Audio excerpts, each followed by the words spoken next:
Na infância, tanto o medo quanto a coragem são intensificados por uma espécie de inocência, mas, de um modo meio paradoxal, isso faz com que nós sejamos muito mais corajosos do que quando nos tornamos adultos. Quase nenhum medo é inato no ser humano. A maior parte dos nossos medos vai sendo adquirida à medida que nós vamos amadurecendo. De certa forma, os grandes autores de histórias infantis sempre souberam isso. Eu já comentei aqui o clássico As Aventuras de Tintin, criado pelo cartunista belga Hergé e adaptado para o cinema pelo Steven Spielberg, e trazia um protagonista extremamente corajoso. E hoje eu vou falar de outro clássico infantil, que é Madeline. Madeline é uma personagem criada pelo escritor austríaco Ludwig Bellmans em 1939, no livro que leva o nome da protagonista. A história fez tanto sucesso que virou uma série de livros, 7 no total, que foram publicados até 1999. 6 foram publicados quando o autor ainda estava vivo, até 1985, e depois que ele faleceu, os herdeiros descobriram um livro inédito da Madeline, que foi publicado então em 99. Como foi uma série de livros muito famosa, traduzida para vários idiomas, é natural que ela fosse adaptada para o cinema e para a televisão. Mas até hoje, a Madeline só teve uma adaptação em live action, que foi um filme lançado em 1998, protagonizado pela atriz Hattie Jones, no papel da Madeline, e pela Frances McDormand, no papel da senhorita Clavel, a freira que cuida do internato, no qual se passa a maior parte da história. Esse filme de 98 reúne as histórias dos 4 primeiros livros do Bellmans. A adaptação hollywoodiana não é tão fiel aos livros, e por uma questão de coerência narrativa, ela obviamente retira muitos detalhes e acrescenta outros. Mas, no geral, o filme é bem fiel à essência que transformou a Madeline numa personagem clássica na cultura do século XX. E essa essência da personagem tem tudo a ver com o contexto católico da obra. Em primeiro lugar, a Madeline é a menor de todas as meninas do internato. E, além de ser a menor de todas, ao contrário das suas colegas, ela não tem uma família, não tem um lar fora daquele contexto. O único refúgio que ela tem é justamente a escola, as freiras e as outras crianças que convivem ali com ela. E, apesar disso, ela é a mais corajosa, a mais compreensiva, a mais perspicaz em alguns momentos, além de ser extremamente doce. Ela não encara essa condição de orfandade com autocomiseração. Ela não se faz de coitada.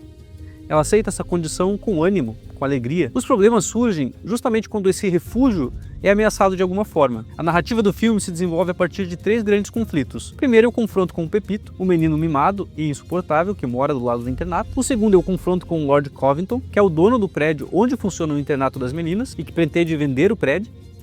E o terceiro é o sequestro, no bloco final do filme. O confronto com o Pepito é muito interessante porque ele mostra que, muitas vezes, o primeiro julgamento que nós fazemos das pessoas pode ser equivocado.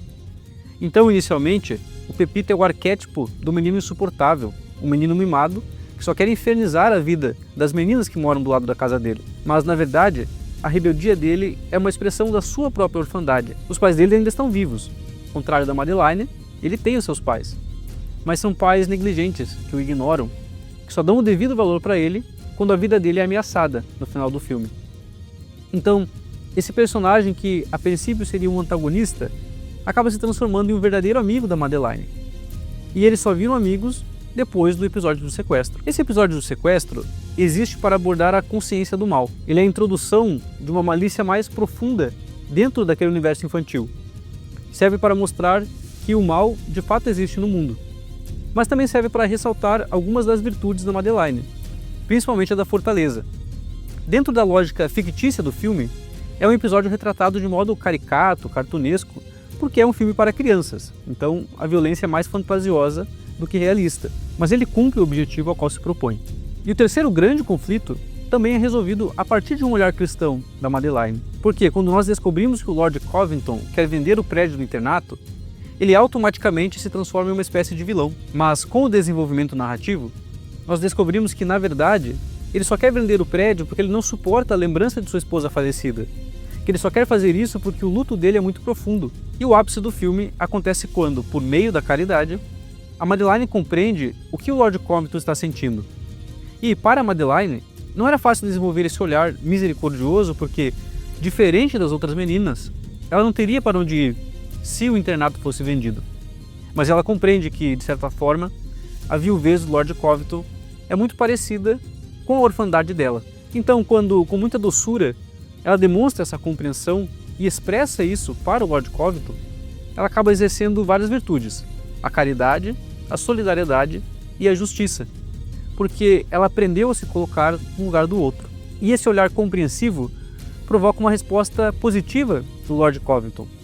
Mostra que o amor é irradiante, que ele se multiplica a partir dos nossos gestos. Então, além de ser um filme divertido e engraçado, que resgata a essência de um dos grandes clássicos infantis, Madeline também traz uma mensagem de esperança. A ideia de que, por meio da caridade, é possível haver um diálogo entre antagonismos, que muitas vezes o antagonismo é apenas a expressão de uma dor compartilhada que precisa ser curada justamente pelo amor. Madeline está disponível na Lumine.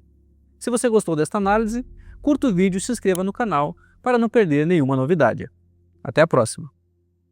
Chegou a nova área de membros do canal da Lumine no YouTube. Como membro, você tem acesso antecipado aos nossos vídeos, lives exclusivas, participação na decisão dos próximos conteúdos e um cupom de desconto do nosso streaming e muito mais. É um novo jeito de caminhar conosco aqui no YouTube e apoiar o nosso trabalho. Clique em Seja Membro e garanta o seu lugar.